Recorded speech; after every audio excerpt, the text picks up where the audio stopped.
Well, good morning, friends. Father Frank Pavone here, National Director of Priests for Life. Happy Lord's Day. Great to be with you on this Sunday morning. And we're coming to you with this brief broadcast to bring you the Daily Election Challenge. This is an action item that we're suggesting each day between now and Election Day. And the action item for today has to do with the U.S. House of Representatives. As you know, in the elections of 2020, we're talking about many elections throughout the 50 states on all different levels of government. And one of the key elections is for whoever wants to represent you in the U.S. House of Representatives. In the U.S. Congress, we each have one representative. Each state has two senators, as you know, so you have two senators representing you in the Senate. But today I want to focus on the House. You have one representative in your congressional district. Who is that? And who is running against that person?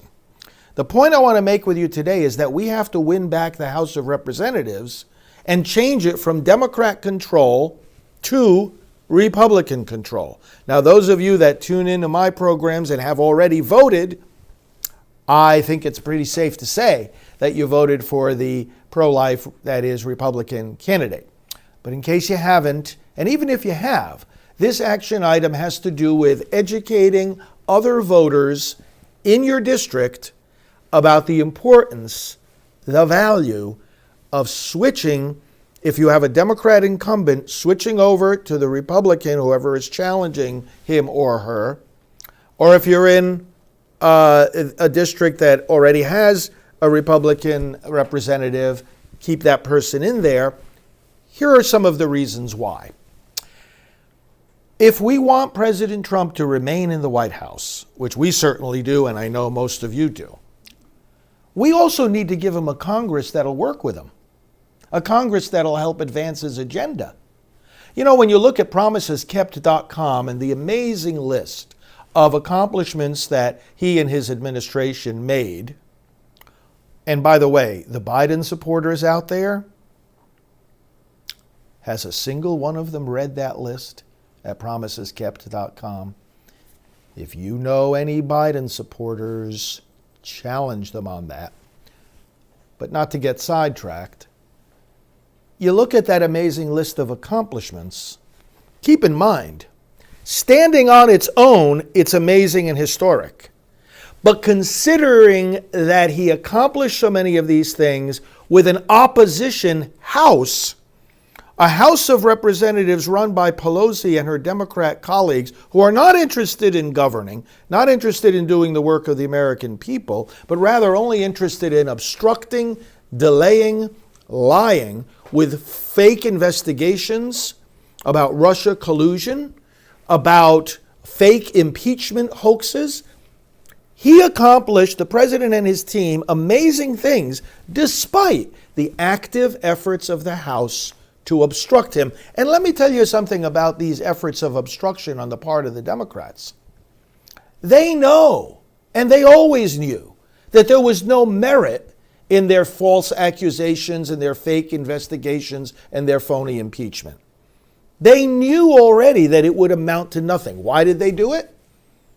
Because they just wanted to accomplish two things. Number one, take the time and energy and attention of the president's team who are trying to accomplish policy goals that they don't agree with, take the time and attention of that team away from doing that work, and instead having to focus on preparing testimonies for their hearings, producing documents that they requested, responding to subpoenas. This takes time, this takes energy, this takes attention.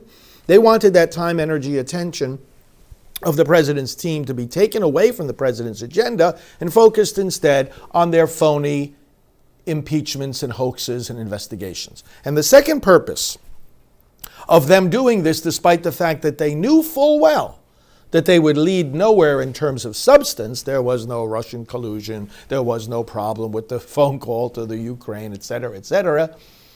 Here's the other thing they were trying to accomplish.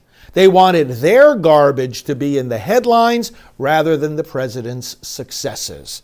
God forbid to Pelosi and the Democrats that in the headlines would be The lowest unemployment rates in American history among African Americans, Asian Americans, Hispanic Americans. God forbid the headlines would read that President Trump lifted up 6.6 million people from poverty or had more people working in America than at any other time in American history. God forbid that the headlines would talk about the median household income rising under President Trump to 5 times what it was in any of the 8 years of the Obama and Biden administration. God forbid that VA choice or VA accountability or right to try or the strengthening of our educational system or any of these things would be the headlines. No, they want the headlines to be Russia collusion, impeachment, etc. Anything to try to make President Trump look bad even though they knew it was false. That's what they wanted their headlines to be, and they have a very cooperative media. The point is, we're going to get President Trump back into the White House, and we all need to work like crazy to make that happen in this next week and this week and 2 days that we have left. But equally important, we got to give him a Congress that'll work with him. Get that House of Representatives out of Democrat hands. Now, it's not only because that all they do is obstruct instead of govern. But there's another reason too. We need to accomplish positive legislation in many different areas. And of course, the one that I work with in the area of is pro-life, in the area of abortion. Many of you work in this movement too. Some people wonder, well, how come, Planned Parenthood hasn't been defunded yet? Well, the president has, in fact, defunded the abortion industry to the extent that his executive power allows. But he doesn't make law. The Constitution does not allow him to make law, and he's not going to try to do so. He doesn't make law. The Congress does. The president told them he wants to sign a bill to defund Planned Parenthood. He wants to sign a bill to stop these late-term abortions. He wants to sign a bill to stop infanticide, which I'm going to talk about in a second. But he can't just sign a bill because he wants to. Congress has to put the bill on his desk. And Congress can't put the bill on his desk unless both the House and the Senate agree on the bill. So the reason these things take so long is that we have too many cycles, too many Congresses, where we have divided government like we have now. The House is under solidly pro-abortion control. The Senate, on the other hand, is under pro-life control. Now, the good news about that is that no pro-abortion bill can get to the president's desk. And even if it did get past the pro-life Senate somehow, he already indicated he would veto it. And the pro-life Republicans indicated they would uphold his veto, both in the House and in the Senate. But the fact of the matter is that it also means we can't get a pro-life bill to his desk either until we get united government, both the House and the Senate, under pro-life control, which right now in political history in America means Republican control. That's just the fact of the matter. We got to fire Pelosi. We have a chance to do that in this election. We can win back the House, but it requires each of you, my friends, paying attention, and this is our Election Day challenge for today. Pay attention, find out today, if you don't already know, I'm sure many of you do know very well, who is running for the U.S. House in your district? Who's the incumbent? Who's the challenger? Who's Republican? Who's Democrat? And get the Republicans in there. This is crucially important to the progress not only of the pro-life cause, but of all the other fantastic agenda items that the president wants to see implemented for the good of not only the unborn, but all the rest of us, for the good of our families and our future and our courts and our safety and our economy and our borders and everything else. So indicate all of this to the other voters within your district. And here's the thing about infanticide. It's hard to believe, but in this country there are not adequate protections in place for babies who are actually born alive after a failed abortion. Sometimes abortions fail to kill the baby. It does happen. And the protections for these children are not adequate. The Republicans have been trying to address this with a piece of legislation that would strengthen and fill some of the gaps that are currently there for the protection of these children. We're talking about born children. We're not talking anymore about abortion or children in the womb. We're talking about children who are outside the womb and completely separate from the mother's body and are in need of medical attention. The Republicans have introduced a bill that says, well, give them medical attention. We're not going to tell the doctor what treatment they need. The doctor can figure that out, but get them the attention. Don't let them just lie there and die or kill them. And here's the point.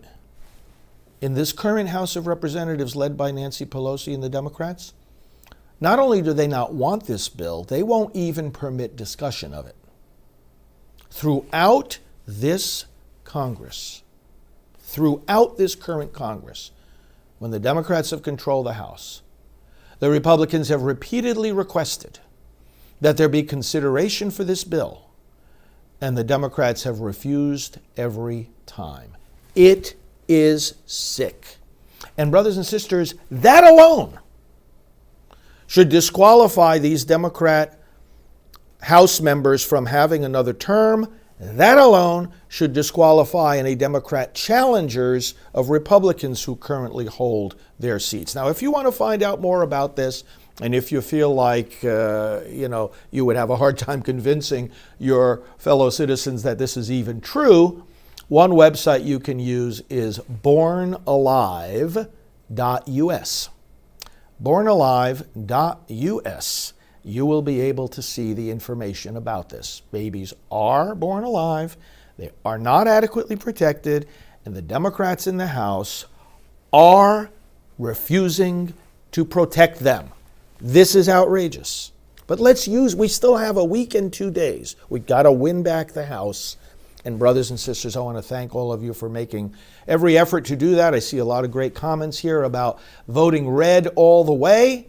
And as far as people who mistakenly think that, quote unquote, the church should stay out of the government, listen, the church is not trying to take over the delivery of the mail or the, who's going to be carrying out any of the government appointed positions. Government does its work. We don't want to have a standing army or anything like that.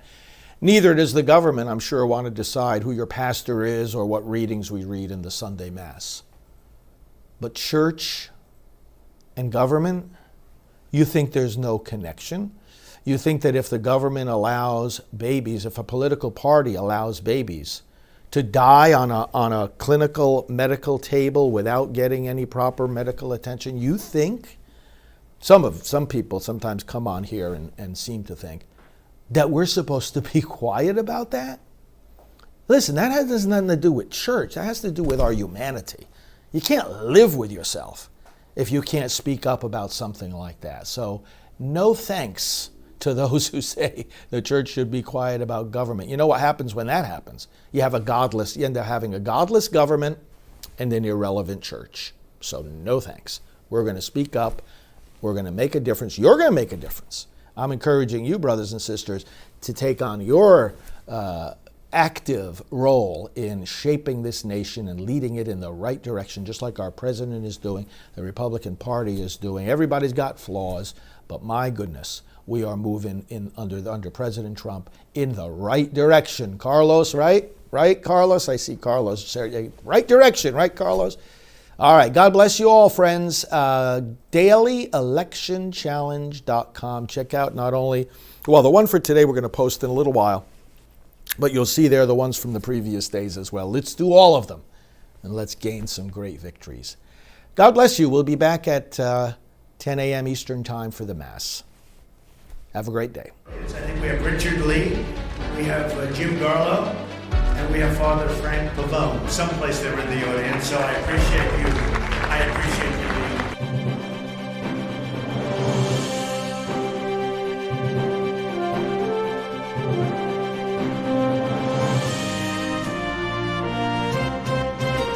you. Follow him, Father Frank Pavone, Fr. Frank Pavone, on Twitter. He is the National Director of Priests for Life. Please go to priestsforlife.org.